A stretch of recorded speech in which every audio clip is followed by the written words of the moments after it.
السلام علیکم. محمد اظہر صدیق اپنے پروگرام میچ نیوز کے ساتھ حاضر خدمت ہے. 19 فروری 2026 فروری اختتام کو، جون بھاگتا ہوا آ رہا ہے.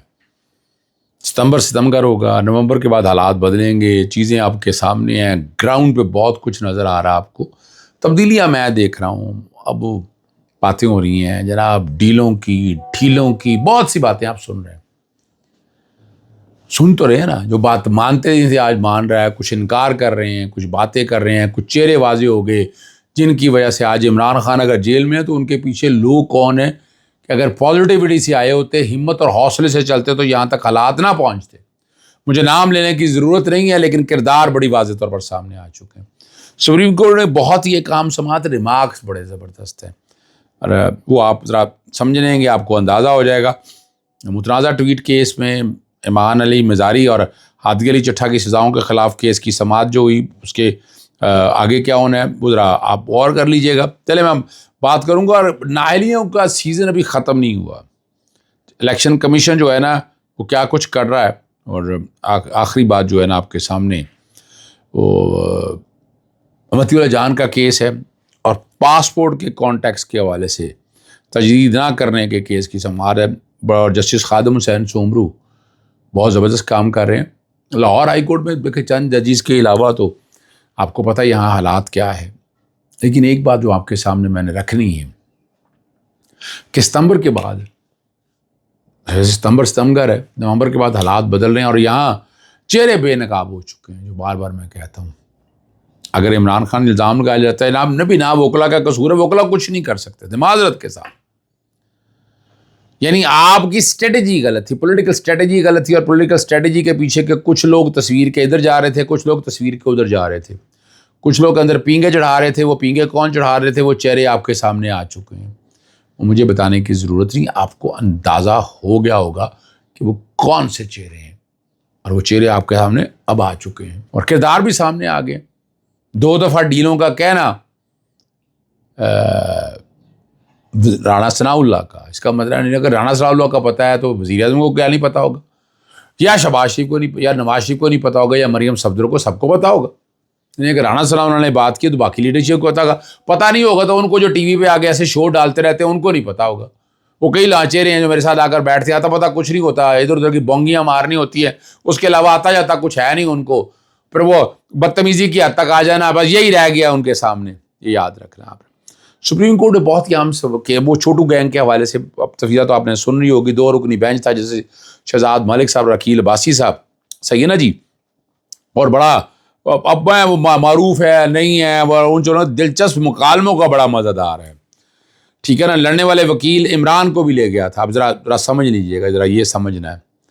اور وکیل نے بتایا کہ چھوٹے گینگ کی جانب سے پیش ہو رہے ہیں تاہم محفوظ نہیں، اور منگل کا سماعت مقرر کرنے کا کہا. انہوں نے کہا منگل کی تاریخ مار رہے ہیں، کیا استخارہ کر کے آئے ہیں؟ بڑا شغل ذرا بات ہے. اور منگل کی تاریخ نہیں تو کوئی اور رمضان کا مہینے کی تاریخ دے دیں، بابرکت مہینہ ہے. اس مہینے ورلڈ کپ بھی جیتا ہے. اس پر جسٹس عقیل عباسی نے کہا کہ ورلڈ کپ کے ذکر پر ریمارکس دیے کہ اس کا تذکرہ نہ کریں، کیونکہ کچھ لوگوں کو یہ بات جو ہے نا ناگوار گزرتی ہے. اور وکیل نے جو ہے نا جو بات ساری سامنے رکھی ہے. مزید کہا کہ چیمپئن ٹرافی بھی رمضان میں جیتی تھی. جسٹس شہزاد ملک نے مزاحیہ انداز میں کہا پہلے تو نہیں اٹھائے گئے. ذرا سمجھ لیں اس بات کو، ایسا نہ ہوا تو اب کچھ ہو جائے گا. عدالت نے کیس کی سماعت 7 اپریل تک ملتوی کر دی. اور غلام رسول سمیت 4 ملزمان نے اپنی سزاؤں کے خلاف اپیلیں دائر کر رکھی ہیں. جو دوسرا اہم ایشو ہے وہ اسلام آباد ہائی کورٹ میں متنازع ٹویٹ کیس کے حوالے سے ایمان مزاری اور ہادی علی چٹھا کے خلاف دائر اپیلوں پر سماعت ہوئی. سزا معطل کی جو درخواستیں ساتھ لگی ہیں اس پر بھی نوٹس جاری کر دیا، اور نیشنل سائبر کرائم انویسٹیگیشن کو جواب جمع کرانے کی ہدایت. وکلا پیش ہوئے اور کہا کہ یہاں اس عدالت میں ٹرانسفر کی درخواست ابھی زیر التوا ہے. کمال کی بات ہے، مگر ٹرائل کورٹ نے فیصلہ سنا دیا. 2 گواہان کے بیانات ملزمان کی غیر موجودگی میں قلم بند کیا گیا، ٹھیک ہے نا جی. اور فیصلہ جاری ہونے کے بعد ٹرائل جج نے اس میں سے ایک پیراگراف نکال دیا جو وہ ایران کے مظاہرے میں یاد ہونا چاہیے آپ کو، ٹھیک ہے نا جی. اگر سزا دینی ہے تو 10 مرتبہ سزا، لیکن کم از کم باقاعدہ ٹرائل تو ہو جائے۔ اور انہوں نے بس اتنا ہی کہا، جسٹس آصف بڑی انٹیلیجنٹ جج ہے، لاٹ آف ریگارڈ، ٹھیک ہے نا جی، اور سزا معطلی کی درخواست بھی جلدی سماعت کے لیے کہا، اور وہ کہا کراچی سے آئیں، ٹھیک ہے نا جی، اور اس پر کہ وہ کب آ سکتے ہیں، ان کا پیر یا منگل کی تاریخ رکھنے کی درخواست دی۔ عدالت نے کہا کہ تاریخ اور یہ ڈیٹ آ جائے گی آپ کے پاس، اتنا مجھے اندازہ ہے کہ اس کیس کے اندر ڈیٹ اگلی آ جائے گی، اور یہ کیس سسپینڈ ہو کے چلنے والا تو ہے نہیں، چونکہ اس میں اتنا مواد میں نہیں دیکھتا۔ میں بڑی کلیئرٹی کے ساتھ آپ کو بتاتا ہوں، مجھے تو کوئی ایسی چیز نظر نہیں آ رہی ہے جو اس بات کو جسٹیفائی کر سکے گی کہ ہم کہاں کھڑے ہیں۔ جی یہی میں بتانا ہے آپ کو۔ پاکستان تحریک انصاف کے ایک اور جو رکن قومی اسمبلی جو ہیں، ان کی نااہلی پر فیصلہ محفوظ، یہ خیبر پختونخوا کے حوالے سے، ٹھیک ہے نا جی، صوبائی اسمبلی کے ممبر ہیں، یہ پی کے سب سوات ہے، ڈاکٹر امجد علی جو ہے نا، درخواست اور از خود نوٹس کی سماعت چیف الیکشن کی سربراہی میں 5 رکنی الیکشن کمیشن نے کی، اور وہ درخواست گزارا کو عزیز اللہ ہے، انہوں نے کہا کہ امجد علی نے کرپشن سے کمائی کی دولت اور کروڑ روپے مالیت کی جائیداد کو لاکھوں میں ضائع کی، بیٹی کے نام جائیداد چھپائی اور ایف بی آر میں ڈکلیئر کی گئی، اور راضی سلیکشن کمیشن کو آگاہ نہیں کیا گیا۔ اب اس کے جو محکمے کے ڈی جی پولیٹیکل فائنانس کے مطابق 200 کنال راضی بھی کمیشن سے چھپائی گئی ہے۔ 2014 ماڈل پراڈو گاڑی آر او کو جمع کرانے کے فارم میں ظاہر نہیں کی گئی، جبکہ قومی اسمبلی کے تشکیل کے بعد جمع کرائے گئے گوشواروں میں یہ گاڑی جمع کرائی۔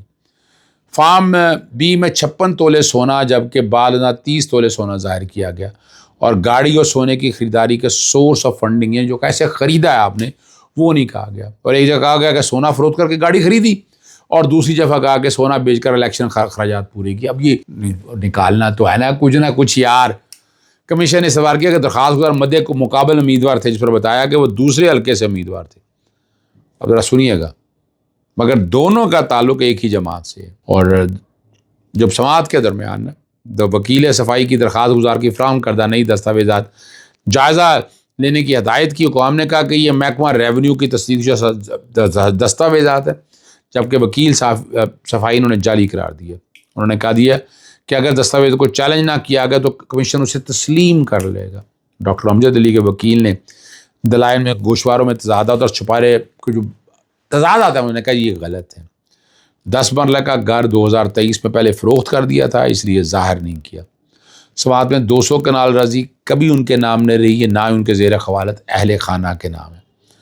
اور اب یہاں باتیں بہت سی آ چکی ہیں، بہت سی ٹیکنیکلٹیز ہنڈرنس آ چکی ہوئی ہیں، لیکن یار صداقت اور امین تو 62(1) ہے نہیں۔ یہ کرپشن اور کرپٹ پریکٹسز کے حوالے سے یہ تو استغاثہ چلنا ہے، لیکن عمران خان کے کیس کے بعد انہوں نے ایک بات بڑی کھول دی ہے۔ عمران خان کے کیس کے بعد وہ نااہلی کی طرف چل نکلے، حالانکہ الیکشن کمیشن کا کام اختیار ہی نہیں ہے نااہلی کرنے کا۔ اس طرح سے آج ایک فرد جرم عائد کر دی ہے ہمارے دوست متی اللہ جان صاحب کے، ٹھیک ہے نا جی، اور کوئی مبینہ طور پر ریکور کردہ جو آئس ہے نا، پنجاب فورینسک لیب سے رپورٹ مانگے گی، اور رپورٹ 1.5 سال بعد آئی ہے، وہ نیگیٹو ہے، یعنی پھر فرد جرم عائد ہو گیا، ٹھیک ہے نا جی۔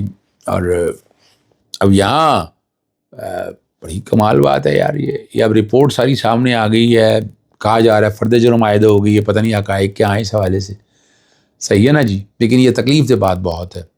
اسلام آباد ہائی کورٹ میں پاسپورٹ، یہ میں کل تھا وہاں پر، تو وہاں میں دیکھتا رہا ہوں، justice Khadim Hussain super, justice Asif صاحب، محمد آصف، بہت سے لوگوں کے ساتھ اتنی زیادتیاں ECL PCL PNIL کے اندر لگانے کے حوالے سے، اور جسٹس خادم حسین سوبر نے ریمارکس دیے کہ عدالت اس نوعیت کے معاملات میں پہلے بھی احکامات جاری کر چکے، اور اس کے باوجود ایسے کیسز دوبارہ کیوں آ رہے ہیں؟